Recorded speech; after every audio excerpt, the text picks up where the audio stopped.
Nag-try nga pala ako mag-order nitong steel rack. Isa lang muna yung in-order ko. Kasi hindi matibay. Sayang naman yung pera. Nakakapagtaka lang kasi ang mura lang niya. Meron din itong manual at kompleto na din ito sa mga accessories na kakailanganin sa pag-assemble. At nang mahawakan ko na ito, matibay din pala siya. Meron din itong rubber footing na para hindi makagasgas sa sahig.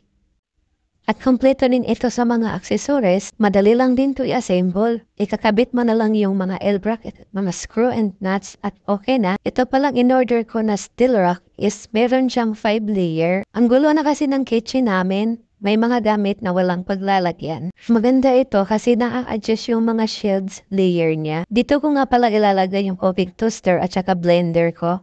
At ito nga ay sinukat ko na at i-adjust ko na lang kung hindi magkasya yung isang blender ko at saka yung multi-cooker. At pagkatapos ma-adjust yung mga shelves layer niya, isa final na nating ilalagay kung ano yung mga gusto nating ilagay.